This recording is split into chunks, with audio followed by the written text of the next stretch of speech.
বাপের বাড়ির দাওয়াত কিন্তু আজকে বোনের বাড়ি খাচ্ছি। তো আজকে চলে আসার কথা ছিল।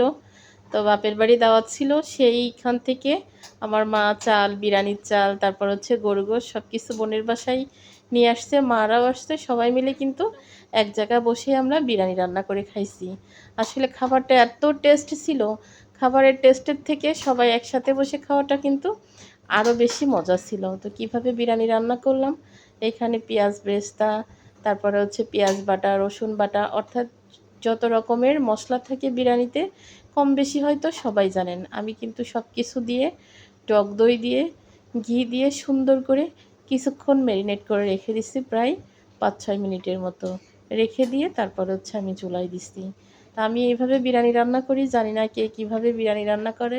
তবে বিরিয়ানির ভিডিওটা কিন্তু লং ছিল, যেহেতু আমার রান্না করতে অনেক সময় লেগেছে। এখানে 2.5 কেজি চাল ছিল আর 2 কেজির মতো গোশত ছিল। তারপরও ছোট ছোট করে দিছি গোশতটা, অনেক বেশিও ছোট দিইনি। দেখেন সাইজ দেখেন, মাঝারি সাইজের দিছি। আলহামদুলিল্লাহ সবার ঠিকঠাক মতো হয়েছে।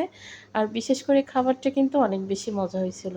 আমি কিন্তু এখানে কোনো রকম বিরিয়ানির মশলা ব্যবহার করিনি, সব ঘরোয়া যে মশলাগুলো সেই মশলাগুলো দিয়ে এখানে। তো রান্না বান্না শেষে আসলে আমি একটু কনফিউশনে ছিলাম যে নতুনের চাল ভাতটা সুন্দর হয় কিনা। অনেক ভয়ে ভয়ে রান্না করেছি।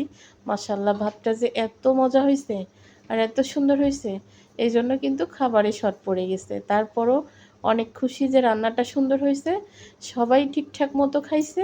আমরা মহিলারা এসে কিন্তু আমাদের বাটি মেপে মেপে ভাত খেতে হয়েছে। তবে ওই খাবারটাও অনেক মজা ছিল, সবাই অনেক হাসাহাসি করে খাইছি। যা খাইছি আলহামদুলিল্লাহ। আর এমনিতেই মুরগির গোশের বিরিয়ানির থেকে কিন্তু গরুর গোশের বিরিয়ানিতে আরও বেশি স্বাদ লাগে, সবাই এটা জানে। বিরিয়ানি রান্না করলে বেশিরভাগই গরু গোশতে রান্না করতে হয়। তারপরও ছেলে মেয়ে পছন্দ করে হচ্ছে সবসময় মুরগি পছন্দ করে, এই জন্য ওদের জন্য মুরগি দিয়েই বিরিয়ানি রান্না করতে হয়। তা আমি কিন্তু ইলেকট্রিক চুলায় রান্না করেছি। 2.5 কেজি চাল, 2 কেজি গোশ ইলেকট্রিক চুলায় রান্না করেছি। কত সুন্দর ভাত হয়েছে দেখেন।